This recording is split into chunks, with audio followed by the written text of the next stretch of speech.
भगवान के रूप में विराजमान है।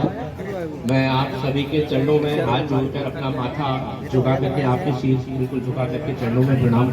इस धरने का समर्थन करने के लिए यहाँ बैठे हुए हैं दाहिने, और जो लोग किसी कारणवश नहीं भी आ पाए लेकिन आपकी भावना से सहमत हैं और आपके इन प्रयासों को सराह रहे हैं, इनके साथ भी खड़े। भले ही वो घर बैठ के कोई माँ हो सकती है, छोटी बच्ची हो सकती है जो यहाँ नहीं आ सकती धरने में, लेकिन मैं उन सब की भावना को भी प्रणाम करता हूँ कि जो आपके सब लोग पीछे खड़े, साथ तो नहीं खड़े क्योंकि आप संत महात्मा हैं, हम आपके साथ नहीं खड़े हो सकते।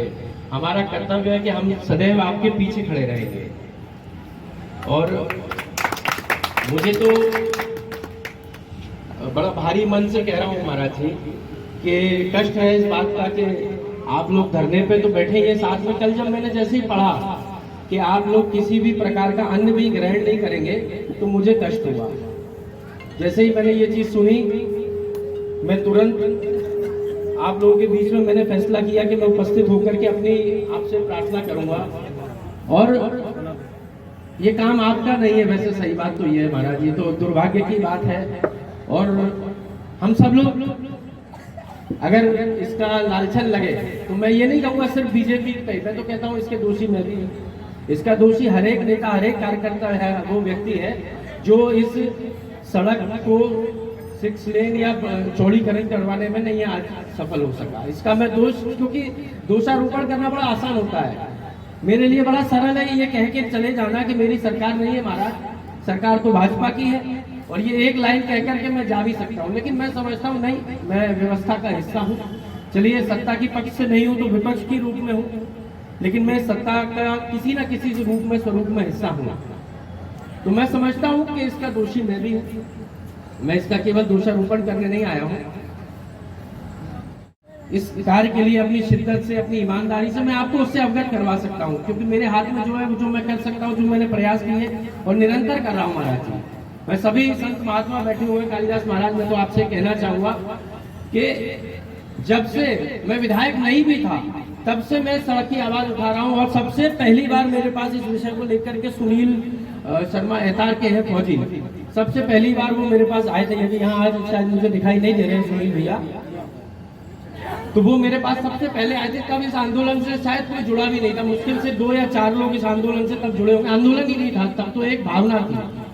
और तब मैं विधायक भी नहीं था, तब विधायक कोई और था, मंत्री कोई और था, मैं हार चुका था चुनाव। उस समय से मैं इस काम के लिए जुड़ा और मैंने उनको आश्वासन दिया कि जब आप, जहां आप, जैसे आप कहोगे मैं इसमें आपका साथ दूंगा। और तब से लेके आज का दिन है, मैंने इसको विधानसभा में उठाया, ध्यान आकर्षण के माध्यम से उठाया, अशासकीय संकल्प के माध्यम से उठाया, क्योंकि महाराज जी ये विषय केंद्र का है, ये राज्य सरकार का भी विषय नहीं है। जब हाईवे नेशनल हो जाती है तो वो विषय राज्य सरकार के दायरे से बाहर हो जाता है, ये विषय केंद्र सरकार का है। इसलिए मैंने इसके जो कानूनी विशेषज्ञ हैं, जो संसदीय परंपराओं को, कार्यों को, संचालन को जानते हैं, पहले मैंने उनसे सलाह करी कि इसको हम कैसे उठा सकते हैं। तो उन्होंने मुझे रास्ता बताया कि आप इसके लिए अशासकीय संकल्प लगाइए। जो गैर शासकीय संकल्प होता है उसमें सरकार को शक्तियां प्रदान की जाती है कि सरकार यदि चाहेगी तो सर्वसहमति से, उसमें हर दल शामिल है, बीजेपी भी, कांग्रेस भी, सपा भी, बसपा भी, सारे दल जितने विधायक सर्वसहमति से ऐसे कार्य के लिए जो केंद्र के लिए है उसकी एक अनुशंसा करके केंद्र सरकार को भेज देंगे मध्य प्रदेश विधानसभा की तरफ से। और जब सर्वदलीय प्रस्ताव जाता है तो वो, उसकी ताकत इतनी होती है कि केंद्र सरकार को उसमें झुक करके विचार करना ही पड़ेगा, स्वीकृत करना पड़ेगा।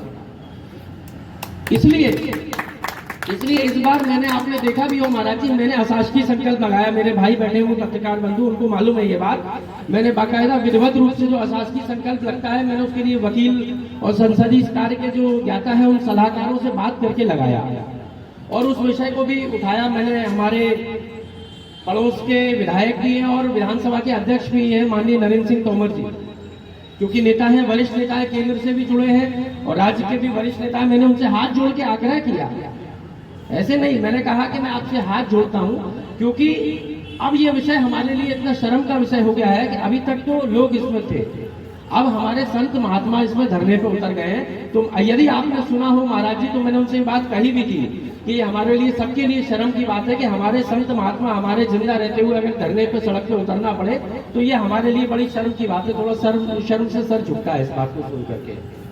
मैंने उनसे निवेदन किया कि क्यों ना हम सब लोग मिलकर के, चाहे हमारे क्षेत्र के भी जितने विधायक हो, चाहे नरेंद्र कुशवाहा जी हो, चाहे राकेश शुक्ला जी हो, चाहे केशव देसाई जी हो, चाहे अमरीश शर्मा जी हो, सारे विधायक इस कार्य के लिए सहमत है। जब सड़क बनेगी महाराज जी, तो उस सड़क पे किसी पार्टी विशेष का तो व्यक्ति चलता नहीं, हर गरीब अमीर, हर पार्टी का व्यक्ति, महिला, किसान, युवा, बच्चा उसी सड़क पे चलेंगे। मैंने ये तो, इससे किसी को श्रेय तो मिलेगा नहीं, और रही बात श्रेय की भी, तो आप श्रेय ले लेना, श्रेय से कोई दिक्कत नहीं।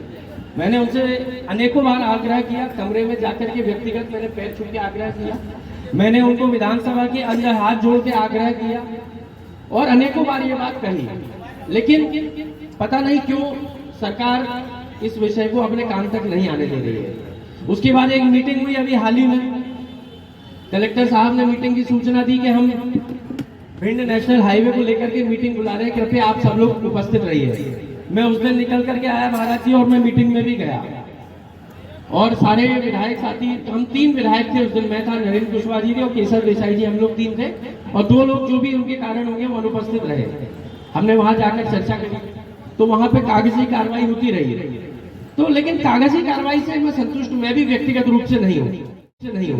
कागजी कार्रवाई तो सिर्फ श्रेय की बात होती है। ऐसे तो आपको महाराज जी मैं याद दिलाना चाहूंगा, आज से 6-7 साल पहले एक और आश्वासन दिया था चंबल एक्सप्रेसवे का, और उसके सर्वे करवा दिए, चंबल एक्सप्रेसवे की घोषणा हो गई। उसके 2 साल बाद फिर से हमने आश्वासन दिया, फिर घोषणा हुई, अब बोला नाम बदल के हम इसका नाम कर देते अटल प्रोग्रेस वे। 2 बार महाराज जी वहां पे वो नारियल फोड़ दिए, घोषणाएं हो गई, जमीनों के सर्वे हो गए, लेकिन आज कितने वर्ष बीत गए इस बात को, कम से कम नहीं तो मेरे ख्याल से 6-7 वर्ष तो कम से कम बीत गए। आप सबके सामने की बात है, आपने भी पेपरों में पढ़ा था। आज 7 से 8 वर्ष बीत गए, लेकिन ये बातें घोषणाओं में सीमित रह गई। इसलिए मैंने उस दिन भी कलेक्टर महोदय से कहा, मैंने कहा हम कागज पर विश्वास नहीं करते, आप कागज भले ही एक मत दो, आप तो जिस दिन ये सड़क हमारी बनना शुरू हो जाएगी उस दिन हम आपके खुद आके माला डाल के स्वागत करेंगे, ये काम हो गया है। और कागज आप एक नहीं 1000 दे दो हमें, कागज से हम संतुष्ट नहीं है, ये मैंने उनसे भी कहा। और जो लोग वहां उपस्थित थे उन लोगों ने वहां सुना भी होगा, मैंने बाकायदा इस बात को कहा उस समय। मैं आज आपसे फिर मैं ये बात कहना चाहता हूँ महाराज जी, क्योंकि आप सब लोग अगर अन्न त्याग करके ऐसे बैठेंगे और हम सब लोग अन्न ग्रहण करके अपने परिवार के साथ सुख भोगेंगे, और आप इतने कष्ट में बैठेंगे तो अंदर से तकलीफ होगी हमको। मैं तो हाथ जोड़ के आपके पैर छू के यही प्रार्थना करूंगा कि आप लोग कैसे भी, मुझे क्या करना है आप आदेश कीजिए, हम सबको क्या करना है, हम सब आपके समर्थन में, हम सब आपके पीछे, आपके आदेश का पालन करेंगे। आप यदि इस धरने को समाप्त कर दें, हम लोग बैठते हैं, आप आशीर्वाद दीजिए, आपके आशीर्वाद से हम लोग बैठेंगे, जो आप कहेंगे हम उसका पालन भी करेंगे। ये भी बात सही है कि मैं थोड़ा देर से आया महाराज जी, आपने बताया छठवां दिन है, मैं यहाँ था नहीं, कल जैसे ही पहुंचा हूँ मेरे को ये बात पता चली कि आपने अन्न त्याग किया है, तो मैं तत्काल आज मैंने कहा मैं महाराज जी आपके बीच में आ जाता हूँ, और इस बात के लिए आपसे क्षमा प्रार्थी भी हूँ, और हाथ जोड़ के विनम्र प्रार्थना भी करूंगा कि आप लोग इस धरने को कैसे भी समाप्त करें। आपका धरने पे बैठना उचित नहीं है, आप सनातन धर्म के रक्षक हैं, आपको तो हमको धर्म के मार्ग पर आगे बढ़ाना है। ऐसी एक नहीं 1000 सड़कें होंगी, वो आपके आशीर्वाद से बननी चाहिए। यदि आप ही लोग धरने पे आ गए तो हमारा तो पूरा हिंदुस्तान, हमारा देश ही धरने पे आ गया एक तरीके से। तो आपका धरने पे बैठना कदापि उचित नहीं है। आपका तो काम है हम सबको निर्देशित करना, चाहे कोई व्यक्ति हो, चाहे किसी पार्टी का हो, आपके आदेश की अवहेलना करने की हिम्मत किसी की भी नहीं है, मैं आपको कहना चाहता हूँ। रही बात सड़क की, तो एक बात और आई थी जिससे मैं भी थोड़ा सा सहमत हूँ। अधिकारियों ने मुझे ये अवगत करवाया कि क्योंकि सड़क अभी 2 लेन है, तो 2 लेन के बाद पहले वो 4 लेन हो सकती है, 6 लेन सीधे नहीं हो पाएगी। ये बात मुझे भी तर्क संगत लगी, क्योंकि अब मैं अनावश्यक हम अड़े, उनसे मैं कहूँ नहीं 6 लेन करो, और मान लो नियम अनुसार पहले वो 4 ही हो सकती है, तो मैंने उनको ये भी कहा, मैंने कहा यदि नियम अनुसार 6 लेन नहीं हो सकती तो कोई बात नहीं, पहले आप इसको 4 लेन करवा दो, 4 लेन से भी बहुत राहत मिल जाएगी, और भविष्य में उसका 6 लेन का प्रस्ताव आप अभी से ही बना के रखना, जिससे कि अभी मैं होली पे भी आया था महाराज जी, होली के कुछ दिन पहले मैं गया और मैं घरों में घूम के आया, जिन घरों में एक्सीडेंट से लोग समाप्त हुए, हमारे जाटव परिवार के लोग थे, हमारे राठौर समाज के, कुछ मेहगांव के, कुछ गोहद के, कुछ अटेर के, भिंड के, सब जगह के लोग। और वहाँ इतना मातम पसरा हुआ था, इतना मातम पसरा हुआ था महाराज जी कि वह गली गली में जो है ना शोर की आवाज नहीं आ रही थी, बच्चे भी घूम रहे थे तो शांत थे। इस कदर मातम रहा इस होली पे, क्योंकि एक ही परिवार का यदि एक घटना में 7-7, 8-8 लोग खत्म हो जाए तो एक बार महाराज जी कल्पना तो करें उसको क्या पीड़ा हो रही होगी उस पूरे परिवार को। हम कल्पना भी नहीं कर सकते। मैं तो कहता हूँ कि हम सोच भी नहीं सकते क्या पीड़ा हुई होगी। और उनका कोई दोष ही नहीं, उनका क्या दोष था? वो तो अपने शादी विवाह में जा रहे थे, पीछे से कोई डंपर आया, पीछे से कोई भारी वाहन आया और सड़क क्योंकि पतली है, खड़े हुए होंगे, आके वो घुस गया व्हील कम से कम 100 की स्पीड में, और ऐसी दर्दनाक मृत्यु हुई कि हॉस्पिटल जाने तक तो उनको इलाज के लिए भी उनको इतना नसीब नहीं था कि इलाज पहुंच के डॉक्टर एक बार चेक करके दवाई भी दे सके। इतनी दर्दनाक मृत्यु उनकी हुई। उनका क्या कसूर था? मैं तो खुद ये पूछता हूँ। लेकिन मुझे दुख है इस बात का।